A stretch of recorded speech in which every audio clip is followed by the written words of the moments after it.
CM MUDA ಉರುಳು ದೋಸ್ತಿ ಪಾದಯಾತ್ರೆ ಅಸ್ತ್ರ ಮುಂದುವರೆದಿದೆ. ಮಂಡ್ಯದಲ್ಲಿ ಮೈತ್ರಿ ನಾಯಕರಿಂದ ಬೃಹತ್ ಯಾತ್ರೆ ನಡೀತಾ ಇದೆ. ಪಾದಯಾತ್ರೆಯಲ್ಲಿ ಎಚ್.ಡಿ. ಕುಮಾರಸ್ವಾಮಿ ವಾಗ್ದಾಳಿ ನಡೆಸಿದ್ದಾರೆ. ಕಾಂಗ್ರೆಸ್ ನಾಯಕರಿಗೆ ನನ್ನ ಕಂಡ್ರೆ ಭಯ, ಅದಕ್ಕಾಗಿ ನನ್ನನ್ನೇ ಟಾರ್ಗೆಟ್ ಮಾಡಿ ಮಾತನಾಡ್ತಾ ಇದ್ದಾರೆ. ನಾನ್ ಯಾಕೆ ಸರ್ಕಾರವನ್ನ ಉಳಿಸೋಕ್ ಬರ್ಲಿ? ಇವ್ರು ಮಾಡಿದ ಲೂಟಿಯನ್ನ ಜನರಿಗೆ ತಿಳಿಸ್ತಾ ಇದ್ದೇನೆ ಅಷ್ಟೇ. ಸರ್ಕಾರದ ವಿರುದ್ಧ ಎಚ್.ಡಿ. ಕುಮಾರಸ್ವಾಮಿ ವಾಗ್ದಾಳಿಯನ್ನ ನಡೆಸಿದ್ದಾರೆ. ಪಾದಯಾತ್ರೆ ಇವತ್ತು 5ನೇ ದಿನಕ್ಕೆ ಕಾಲಿಟ್ಟಿರುವಂತದ್ದು. ಈ ಸಂದರ್ಭದಲ್ಲಿ ಸರ್ಕಾರದ ವಿರುದ್ಧ ಕುಮಾರಸ್ವಾಮಿ ಆಕ್ರೋಶವನ್ನ ಹೊರಹಾಕಿದ್ದಾರೆ. ಎಚ್.ಡಿ. ಕುಮಾರಸ್ವಾಮಿ ವಾಗ್ದಾಳಿಯನ್ನ ನಡೆಸ್ತಾ ಇದ್ದಾರೆ.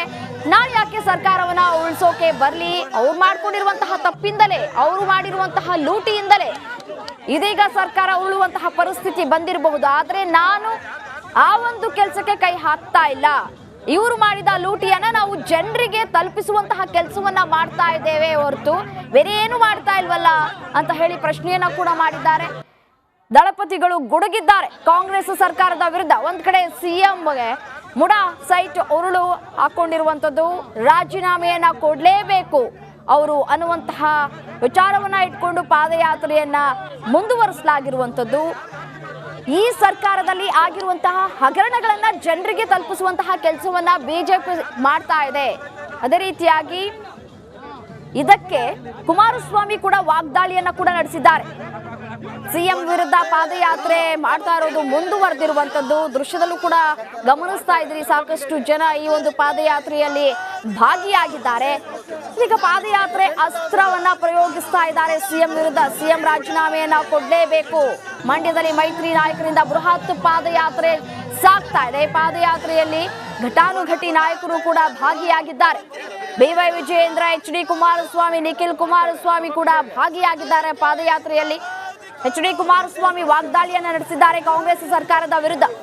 ಕಾಂಗ್ರೆಸ್ ನಾಯಕರಿಗೆ ನನ್ನ ಕಂಡ್ರೆ ಭಯ ಶುರುವಾಗ್ಬಿಟ್ಟಿದೆ, ಅದಕ್ಕಾಗಿ ನನ್ನನ್ನೇ ಟಾರ್ಗೆಟ್ ಮಾಡಿ ನನ್ನ ವಿರುದ್ಧವಾಗಿ ಮಾತನಾಡ್ತಾ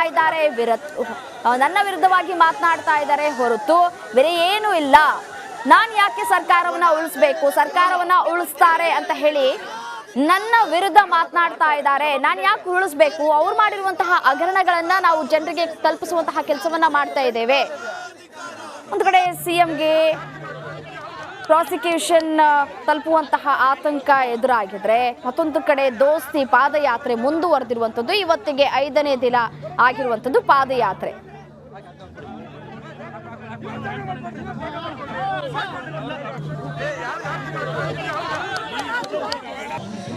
ನಾಲ್ಕನೇ ದಿನದ ಪಾದಯಾತ್ರೆ ಮುಗಿಸಿ 5ನೇ ದಿನದ ಪಾದಯಾತ್ರೆ ಕಾಲಿಟ್ಟಿರ್ತಕ್ಕಂಥದ್ದು ಮಂಡ್ಯ ಜೆಡಿಎಸ್ನ ಭದ್ರಕೋಟೆ. ಈಗ ಮಂಡ್ಯಕ್ಕೆ ಜೆಡಿಎಸ್ ಹಾಗೆ ಬಿಜೆಪಿಯ ನಾಯಕರು ಕಾಲಿಟ್ಟಿರ್ತಕ್ಕಂಥದ್ದು. ಇಲ್ಲಿ ನಾವು ನಿಖಿಲ್ ಕುಮಾರಸ್ವಾಮಿ ಅವರು ಹೆಜ್ಜೆಯನ್ನು ಹಾಕ್ತಾ ಇದ್ದಾರೆ. ಬನ್ನಿ ಅವ್ರನ್ನ ಮಾತಾಡಿಸ್ತಾ ಹೋಗ್ತಾನೆ ನಾನು. ನಿಖಿಲ್ ಕುಮಾರಸ್ವಾಮಿ ಅವರೇ, ಮಂಡ್ಯ ಕ್ಷೇತ್ರ ನಿಮ್ಮ ತಂದೆಯವರ ಕ್ಷೇತ್ರಕ್ಕೆ ಎಂಟ್ರಿ ಕೊಟ್ಟಿದ್ದೀರಿ. ಮಂಡ್ಯ ಜನರಿಗೆ, ಹಳೆ ಮೈಸೂರು ಭಾಗದ ಜನರಿಗೆ ಏನು ಸಂದೇಶ ಕೊಡ್ತೀರಿ?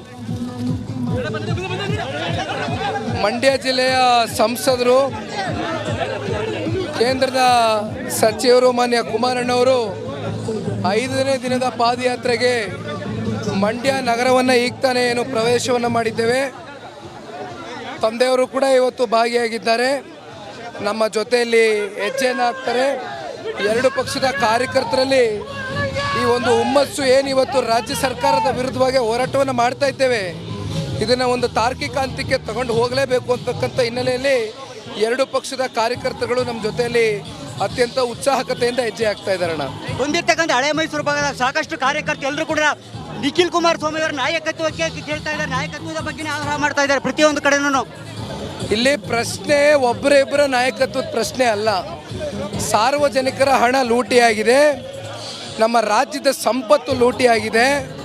ವಿಶೇಷವಾಗಿ ಅಹಿಂದ ವರ್ಗ ಹಾಗೂ ಹಿಂದುಳಿದಿರ್ತಕ್ಕಂಥ ವರ್ಗದ ಹೆಸರಿನಲ್ಲಿ ಇವತ್ತೇನು ಈ ಕಾಂಗ್ರೆಸ್ನ ಪಕ್ಷ ಆಡಳಿತಕ್ಕೆ ಬಂದಿದೆ, ಯಾವ ರೀತಿ ಇವತ್ತು SC/ST ಹಣವನ್ನು ದುರುಪಯೋಗ ಮಾಡಿಸ್ಕೊಂಡಿರ್ತಕ್ಕಂಥದ್ದು ಸಿಕ್ಕಿಬಿದ್ದಿದ್ದಾರೆ. ಜೊತೆಯಲ್ಲಿ ಸ್ವತಃ ಈ ರಾಜ್ಯದ ಮುಖ್ಯಮಂತ್ರಿಗಳು ಹಾಗೂ ಅವರ ಕುಟುಂಬ ಸುಳ್ಳು ದಾಖಲಾತಿಗಳನ್ನ ಸೃಷ್ಟಿ ಮಾಡಿ ಏನು 14 ನಿವೇಶನಗಳನ್ನ ಪಡೆದುಕೊಂಡಿದ್ದಾರೆ.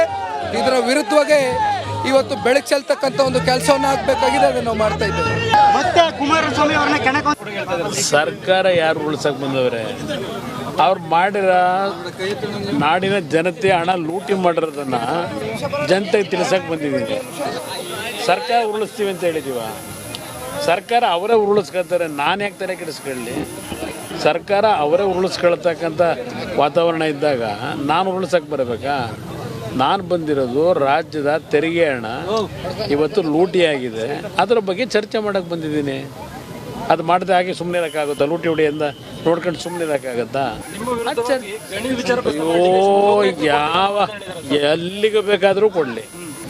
ಯಾವ ಹಿಂದೆ ಎಲ್ಲ ಕ್ಯಾಸೆಟ್ ಮಾಡಿದ್ದು ನೋಡಿಲ್ವಾ? ಹಿಂದೆ ಎಲ್ಲ ಕ್ಯಾಸೆಟ್ ಮಾಡಿ ಆಪ್ರೇಷನ್ ಸಕ್ಸಸ್ ಎಲ್ಲ ಆಗಿ ನೋಡಿಲ್ವಾ? ಹೇಳ್ತಾ ಇರ್ತಾರೆ, ಹೇಳಲಿ ಬನ್ನಿ, ಹೇಳಿ. ಅದಕ್ಕೆಲ್ಲ ಮಂಡ್ಯ ಕಾಂಗ್ರೆಸ್ ನಾಯಕರು ನಿಮ್ಮನ್ನೇ ಟಾರ್ಗೆಟ್ ಮಾಡಿದ್ರು. ಕಾಂಗ್ರೆಸ್ಗೆ ಇರೋದೇ ನಾನು, ನಂದೇ ಟಾರ್ಗೆಟ್ ಅವ್ರು ಇಡಬೇಕಾದ್ರೆ ಬೇರೆ ಇಡೋಕ್ಕಾಗುತ್ತಾ? ಇದೀಗ ಕರ್ನಾಟಕ ಎಕ್ಸ್‌ಪ್ರೆಸ್‌ನಲ್ಲಿ ಏನೆಲ್ಲ ಸುದ್ದಿ ಇದೆ ಅಂತ ಹೇಳಿ ಒಂದೊಂದಾಗಿ ನೋಡ್ತಾ ಹೋಗೋಣ. ಪಾದಯಾತ್ರೆ ಮುಗಿಯುವಷ್ಟರಲ್ಲಿ ಸಿದ್ದರಾಮಯ್ಯ ರಾಜೀನಾಮೆ ನೀಡಬೇಕು ಎಂಬ ಮಾಜಿ ಸಿಎಂ ಯಡಿಯೂರಪ್ಪ ಹೇಳಿಕೆಗೆ ಸಿಎಂ ಫುಲ್ ಗರಂ ಆಗಿದ್ದಾರೆ. ಯಡಿಯೂರಪ್ಪ ಮೇಲೆ ಫೋಕ್ಸೋ ಕೇಸ್ ಇದೆ, ನ್ಯಾಯಾಲಯದ ದಯೆಯಿಂದ ಯಡಿಯೂರಪ್ಪ ಬದುಕಿದ್ದಾರೆ ಅಂತ ಬಿಎಸ್ವೈ ವಿರುದ್ಧ ಗುಡುಗಿದ್ದಾರೆ. ಇಲ್ಲವಾದರೆ ಯಡಿಯೂರಪ್ಪ ಜೈಲಲ್ಲಿ ಇರಬೇಕಾಗಿತ್ತು, 82 ವರ್ಷ ವಯಸ್ಸಿನಲ್ಲಿ ಇದು ಬೇಕಿತ್ತಾ ಅಂತ ವಾಗ್ದಾಳಿಯನ್ನು ನಡೆಸಿದ್ದಾರೆ. ತನಿಖೆನೂ ಮಾಡ್ತಾ ಇದೀವಯ್ಯ. ಈಗ ಯಡಿಯೂರಪ್ಪನವರು ಪೋಕ್ಸೋ ಕೇಸ್ನಲ್ಲಿ ಸಿಕ್ಕಾಕೊಂಡಿದ್ದಾರೆ ಅಲ್ವಾ? ಚಾರ್ಜ್ ಶೀಟ್ ಹಾಕಿದ್ದಾರೆ. ಕೋರ್ಟ್ನವರ ದಯೆಯಿಂದ ಬದುಕಿದ್ದಾರೆ, ಅವರು ಜೈಲಿಗೆ ಹೋಗಿಲ್ಲ ಅಷ್ಟೇ ಅಲ್ವಾ? ಅದ್ರ ಜಾಮೀನೇ ಸಿಕ್ಕಾಗಿಲ್ಲ ಅದರಲ್ಲಿ. ಯಡಿಯೂರಪ್ಪನವರು ಯಾವ ನೈತಿಕತೆ ಇದೆ ಅವ್ರಿಗೆ?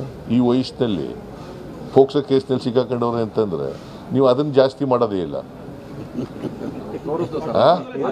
ಬರೀ ತೋರಿಸ್ಬಿಟ್ರೆ ತೋರಿಸಿದ್ರೆ ಆದ್ಯನೆಯ ಸಾರ್ವಜನಿಕ ಜೀವನದಿಂದ ನಿವೃತ್ತಿ ಆಗ್ಬೇಕು ಅವರು.